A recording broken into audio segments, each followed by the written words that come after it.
Hey, this is Eddie and Jackie back, and we're going to take a little bit of a deeper dive into Hamilton and talk about things such as things that might have been a little fictional. So we were going to talk about some of the moments in Hamilton the musical that are actually hysterical. They're not hysterical moments, they're historical moments that are actually historical moments that mean a lot to our country. And no matter which side of the coin you're on, if you look at what's going on right now, these things are all still very valid and important.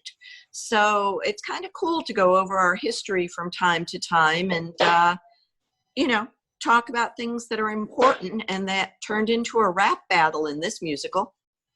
Let's start with the first, we'll kind of go a little bit in order here.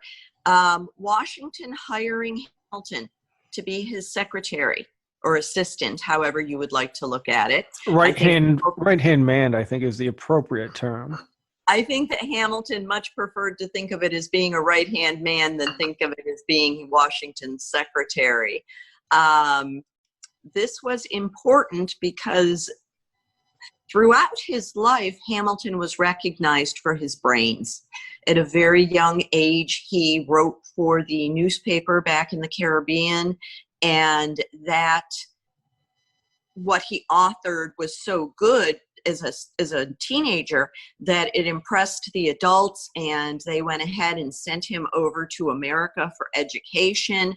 And he'd always been recognized for being very, very smart, but Washington recognizing this and asking him to help him fight the revolution and kind of taking him under his wing and definitely mentoring Hamilton.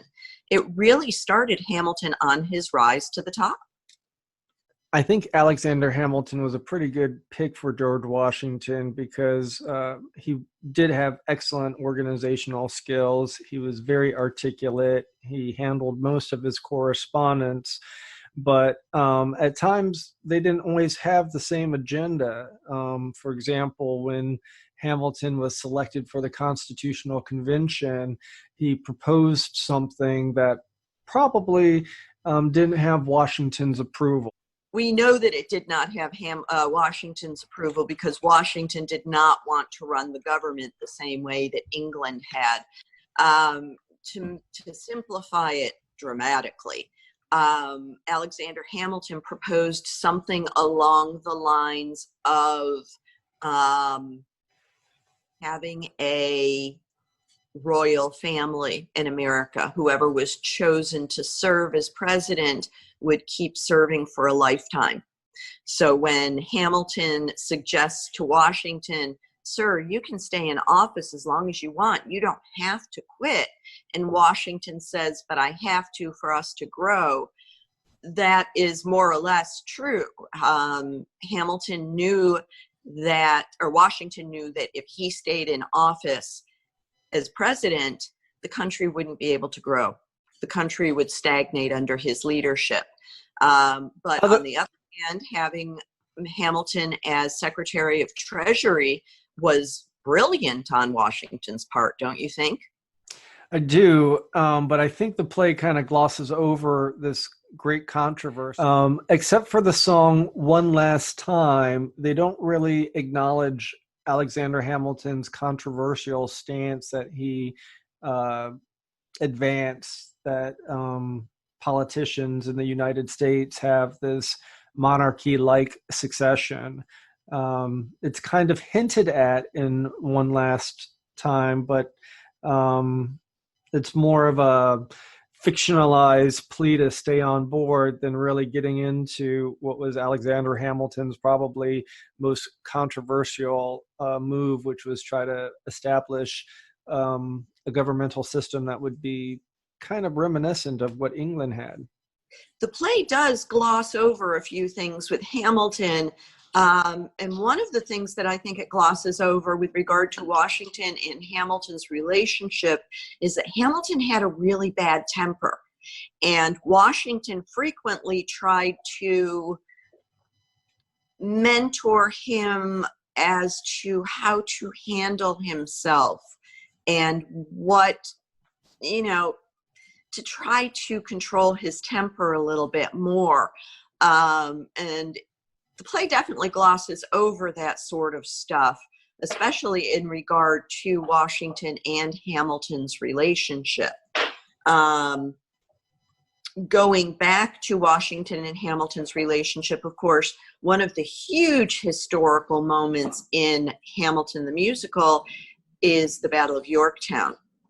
And that is, given the fact that the several day battle is condensed into a 8 or 10 minute song, he does a really good job talking about how once Hamilton hit the battlefield, he hit the battle with his troops, that he almost overtook the people who were, cutting the trees in front of them, clearing the way.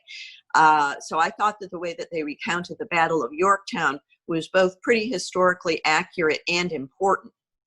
Jackie, I think you see the friction of Alexander Hamilton wanting to have that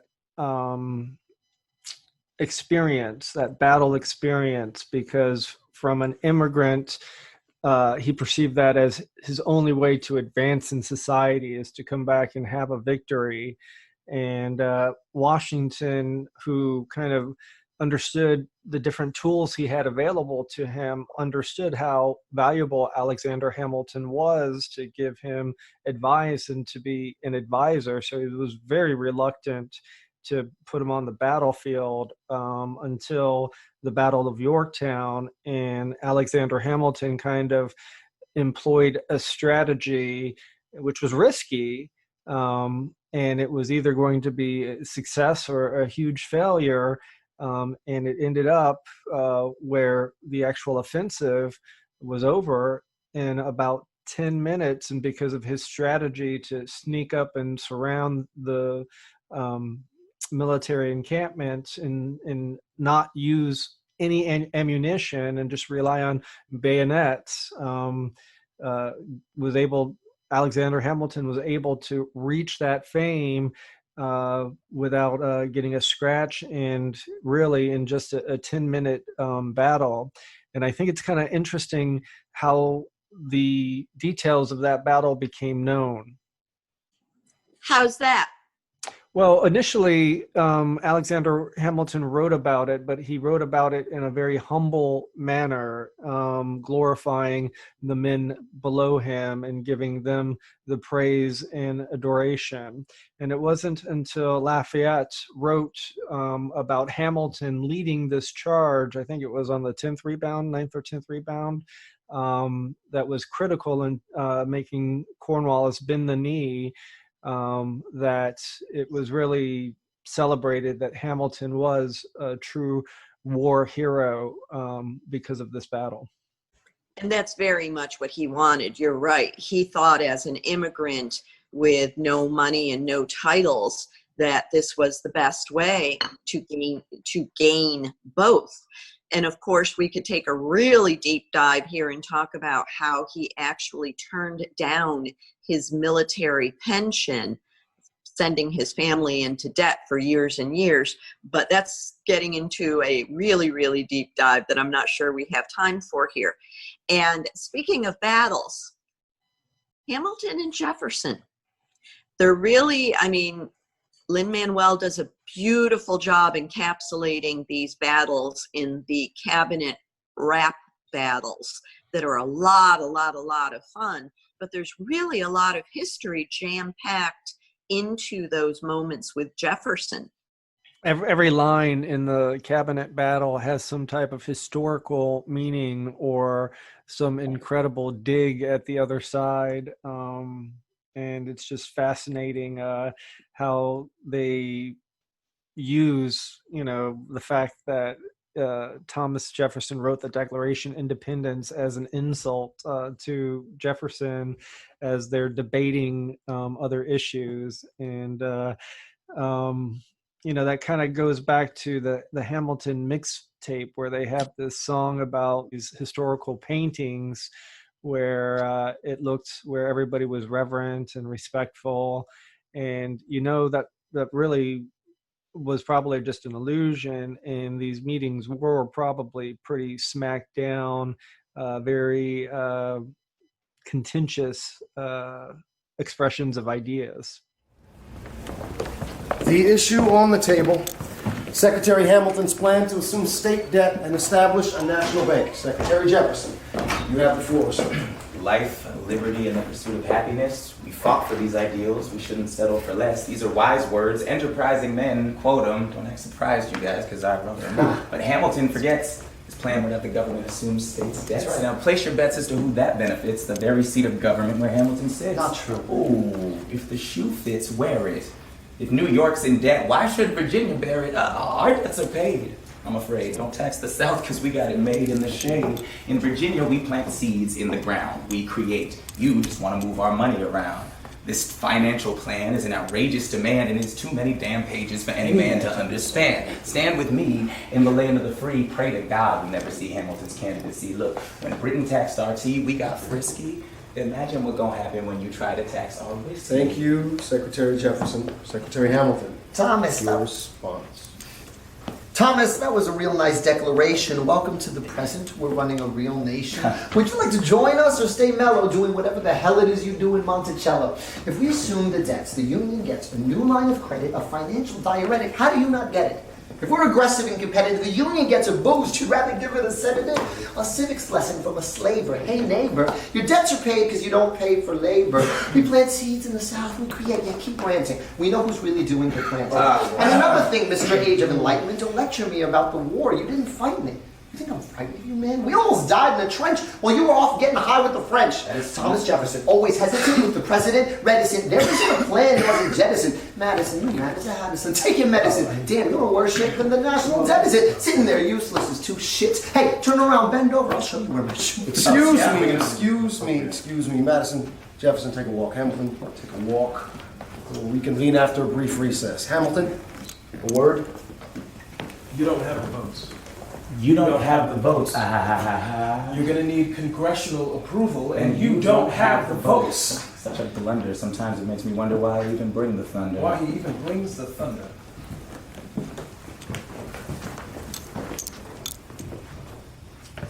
Pull yourself together. I'm sorry, these Virginians are birds of a feather. Oh, man, I'm from Virginia, so watch your mouth. So we let Congress get held hostage by the South. You need the votes. No, we need bold strokes. We need this No, plan. you need to convince more folks. Well, James Madison won't talk to me. That's a non-starter. Winning was easy, young man. Governing's harder. They're being intransigent. You have to find a compromise. But they don't have a plan. They just hate money. Convince them otherwise. Then what happens if I don't get congressional approval? I imagine they'll call for your removal. Sir. Figure it out, Alexander. That's an order from your commander. Yes, sir.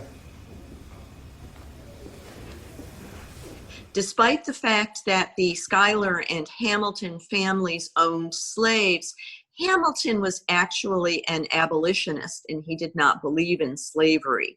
He was hypocritical because it was easier to have slaves, and that was it was accepted even in New York, but he was not afraid to continuously throw back at Jefferson that he was a slave owner. We don't know whether he ever got into the, oh, and we know what you're doing with your slaves thing regarding Sally Hemings, but we do know that he definitely poked Jefferson about that here and there. It was hypocritical of him, but he still did it. And with regard to finances, Jefferson and Hamilton were just 180. You know, Jefferson thought that Hamilton was a demon spawn, and Hamilton thought that Jefferson was just a financial idiot. But at the end, Hamilton's financial plan proved to be the very backbone of our country's financial system. Another historical part I thought was interesting that the play highlights is really the first sex scandal in American politics. Absolutely. Even though it takes place over kind of a longer period of time than it's shown in the play. I think in the play you get the idea that it's a little period of time between the meeting which is very fictionalized, and when the Reynolds pamphlet comes out. But there is actually, in reality, a several-year gap there. So Hamilton knew this was brewing for years and years and years. So he had plenty of time to think about how he was going to defend himself. Of course, the funny thing, not funny, haha, but the funny thing is that, you know, people thought they were coming after Hamilton for a financial, for cheating financially. And as it turned out, he had just cheated on his wife. He had financially done absolutely nothing wrong. I think it's interesting that Hamilton did not think that that would be a politically damaging move to reveal that in, you know, maybe that shows the beginnings of his lack of judgment. We know he was paranoid. We know he was going into a deep depression. And we know his later years were marked with just irremarkably bad judgment. So just the fact that he thought that he could write his way out of that, and the consequences that that would have with all of his personal relationships with Eliza, with Angelica, with his children. At that point in time, he had written his way out of quite a few problems. So you can see where he might have thought that he would be able to write his way out of it. But the fact that he did not even give Eliza a heads up is pretty startling. He didn't give anyone a heads up that this was coming out. He just went ahead and published it. And then the next thing you know, we have the first American sex scandal. He was not shy, and he delved into all of the details. And while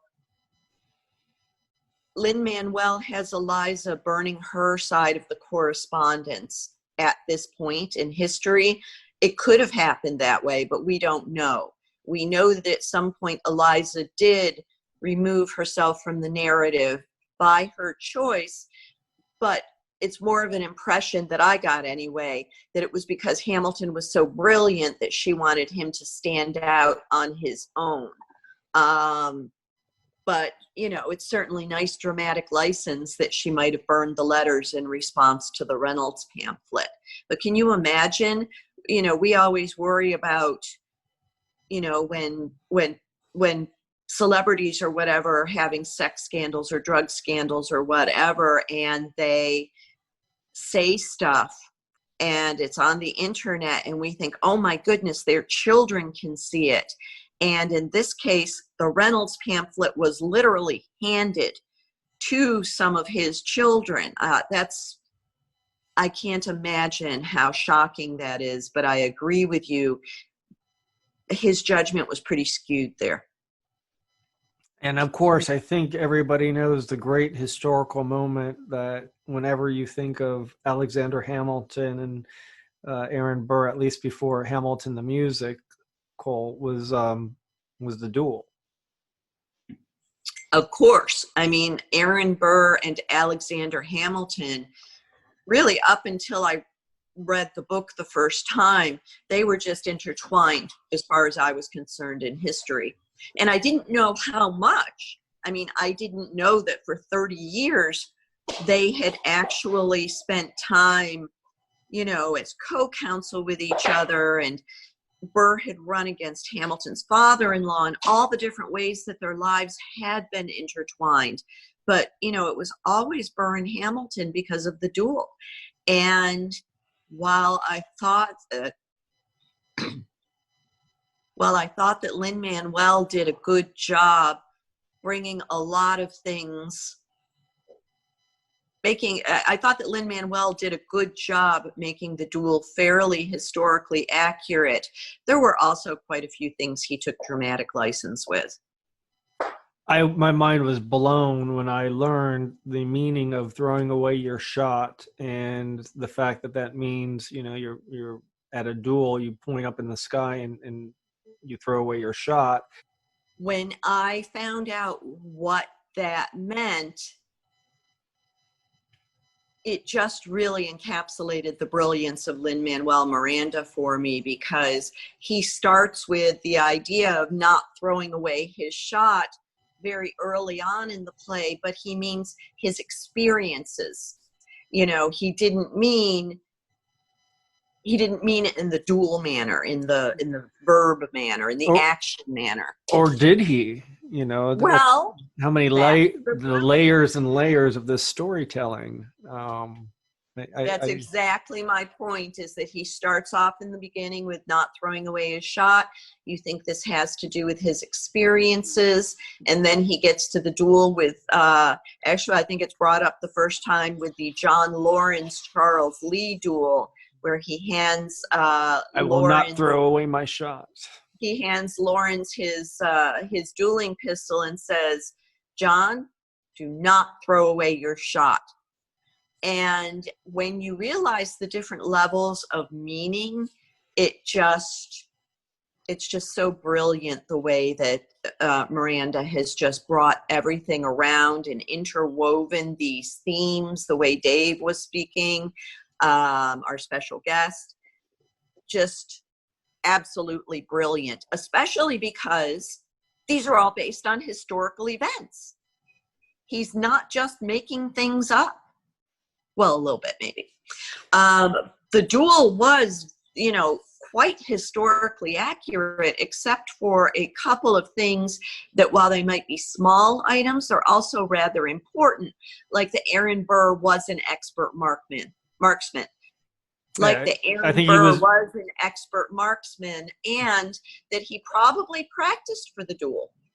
And Hamilton, I think this isn't covered in the play, but it's historically accepted.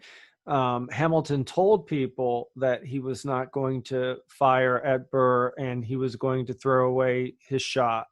The first shot, yes. So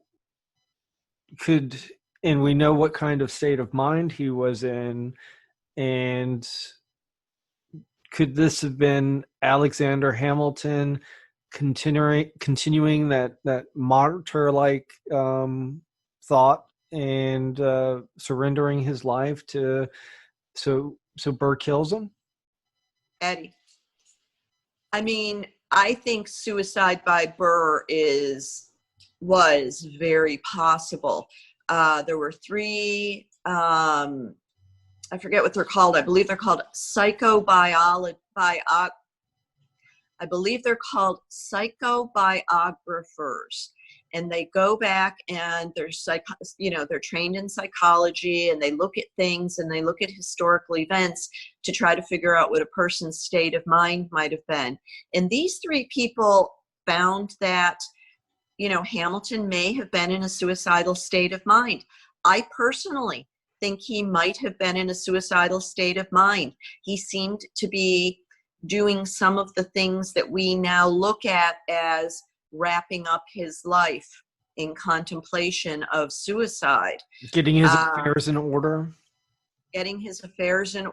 Giving friends very detailed medical advice for the future.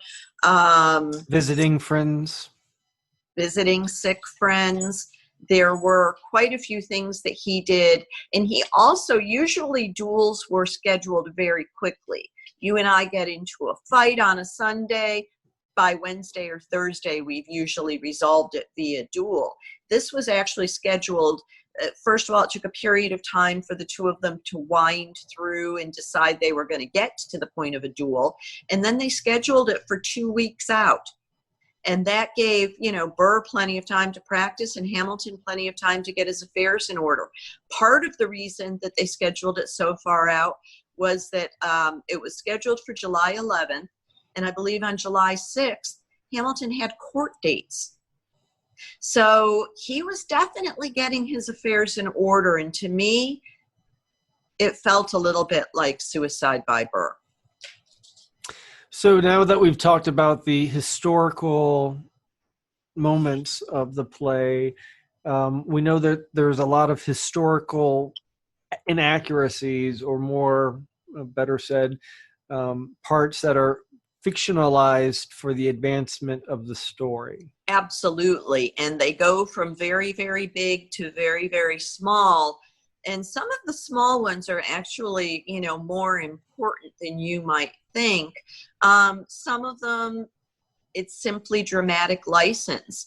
For instance, we know 3 Schuyler sisters in the play: Angelica, Eliza, and Peggy.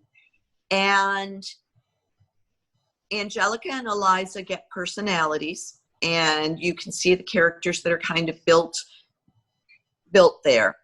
Peggy is kind of just holding space for the rest of the Schuyler siblings. There were, I believe, 15 children born into the Schuyler family. Of course, many of them did not survive childhood.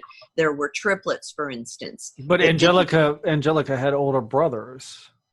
So the whole part of her being the eldest and having no brothers to succeed her father, that's all not true. Dramatic license, absolutely. And he admits it. I've seen him on Twitter saying, yes, I took dramatic license there. It fit the song better. So, Peggy's just kind of there holding space for everybody else. Eliza and Angelica are given personalities, and they are, definitely part of a fictionalized family. The other thing that was fictionalized from the Schuyler family, and this upsets a lot of people because they really invest in this. Angelica was already married when she met Hamilton, had been for 3 or 4 years, and as a result, there was 0 chance she was ever going to marry Hamilton. I think you broke Dave Hare's heart when you mentioned that in our I feel so bad. in our geek roundtable there. Yeah, I don't think he appreciated that. But it still fits into the creative Hamilton scheme work so well that I allow him that creative freedom. It definitely, as soon as I learned that, which was quite soon after we saw the play, that just changed the way that I looked at a lot of the songs, and it just became more of a Angelica and Hamilton yearning for one another more than that they could ever actually do anything about it. And in real life, of course, we know that Eliza was actually very proud of how close her sister and husband were. And she kind of reveled in that relationship.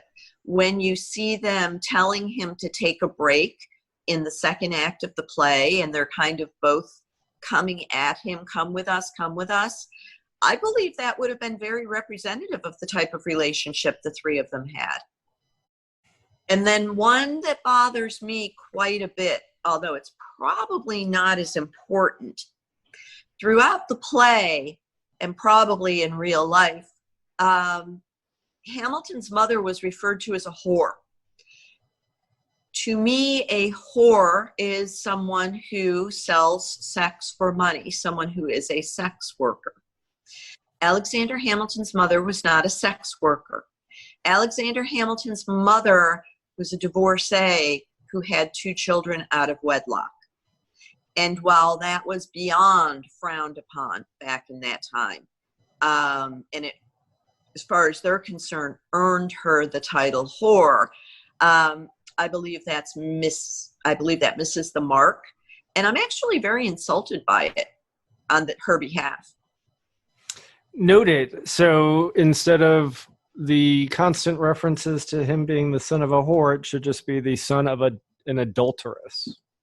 Absolutely. But to tell you how they think about it back in the day, there was some probate litigation that Alexander Hamilton was involved in because, as we know, everybody in his life died when he was very young. But in his mother's probate litigation, Hamilton was considered, and I'm quoting from the judgment, he and his brother were considered obscene children born after his mother's divorce. So he grew up thinking that he was an obscene child. You already mentioned that Angelica was married to John Church before she even met Hamilton. Absolutely. And then, of course, we know that also Lawrence and Lafayette were married before Hamilton was.